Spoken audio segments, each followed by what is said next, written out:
माँ एक ऐसा शब्द जिसमें पूरी सृष्टि समाहित है। माँ है तो सब कुछ है। माँ पर लोगों ने बहुत कुछ लिखा। इस धरती को पृष्ठ मान लिया जाए, सागर को स्याही मान लिया जाए, सागर को स्याही मान करके इस धरती को पर लिखना प्रारंभ किया जाए तो सागर की स्याही समाप्त हो जाएगी, पृष्ठ समाप्त हो जाएगा, लेकिन माँ पर लिखना शेष रह जाएगा। वो होती है माँ। चार पंक्तियां कहता हूं कि विषम स्थितियों को कर देती सम है, उसकी दुआओं में तो बहुत दम है। माँ का कर्ज कभी उतर नहीं सकता, फर्ज जितना भी निभाओ उतना कम है।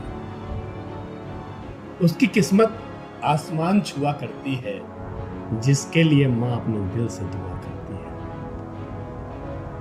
माँ पर लोगों ने जो लिखा, हर एक का अपना अलग दृष्टिकोण है। मैंने इस रचना में इस तरह से अपने भाव प्रकट करने का प्रयास किया है।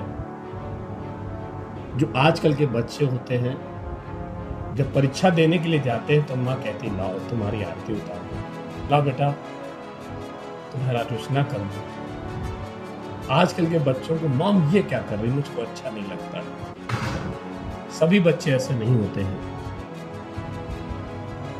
लेकिन माँ नजर उतारती है तो बच्चों को अच्छा नहीं लगता है। रचना का शीर्षक है बुढ़ापे की लाठी। आपके सामने रख रहा हूं। मैं हास्य कवि दिलीप दुबे, लेकिन गंभीर रचना। आपका आशीर्वाद चाहूंगा कि जब हम बच्चे थे तो कितने अच्छे थे, नटखट थे लेकिन सच्चे थे। माँ की उंगली पकड़कर हम खड़े हुए, धीरे धीरे हम बड़े हुए, फिर जवान होते होते ये वो न जाने कितने रिश्तों में ऐसे झूल गए कि अपनी ममता में माँ को भी भूल गए। जिस माँ का होना चाहिए था हमें आभारी, तो माँ ही लगने लगी अब हमें भारी। माँ की सुबह की पूजा, सांझ का दिया, जिसे उसने पूरी श्रद्धा और समर्पण के साथ मेरे उज्जवल भविष्य के लिए रोशन किया। माँ के व्रत और त्योहार पता नहीं क्यों हमें अखरने लगे और हम संस्कारों को छोड़कर अंधी आधुनिकता की वकालत करने लगे। हम खड़े तो पूरब में थे पर पश्चिम की ओर चलने लगे, पाश्चात्य संस्कृति। हम खड़े तो पूरब में थे पर पश्चिम की ओर चलने लगे, अपनी संस्कृति अपनी सभ्यता को छलने लगे।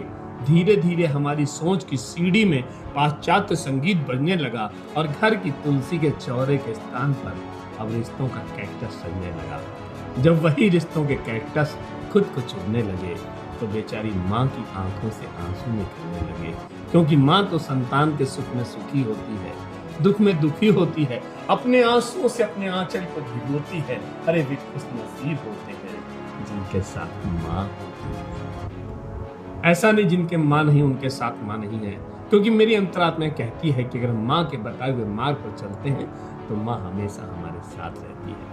वे खुश नसीब होते हैं जिनके साथ माँ होती है, क्योंकि माँ ही हमें अच्छे और बुरे का फर्क बताती है। माँ एक ऐसी रोशनी है जो मन के अंधकार को मिटाती है। माँ अमृत से भी पवित्र प्यार का गागर है।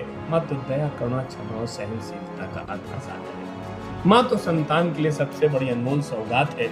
माँ तो ममता की बरसात है। माँ गर्मी में छांव, जाड़े में धूप है। माँ तो ईश्वर का ही दूसरा रूप है। हर धर्म में माँ का सत सत अभिनंदन है। माँ के चरणों की धूल तो माथे का चंदन है। इसलिए माँ के सामने हमेशा श्रद्धा से सर झुकाओ, ताड़ की तरह मत तनो। अरे बनना ही है तो माँ बाप के लिए बुढ़ापे की लाठी बनो, बनना ही है तो माँ बाप के लिए बुढ़ापे की लाठी बनो। चार पंक्तियां निवेदित करता हूं कि किसी के दिल को कभी भी तोड़ना नहीं, किसी के दिल को कभी भी तोड़ना नहीं, रिश्तों से अपने मुंह कभी भी मोड़ना नहीं, और माँ बाप की सेवा का सुख किस्मत से मिलता है। वृद्धाश्रम में इनको कभी भी छोड़ना नहीं। बहुत बहुत धन्यवाद।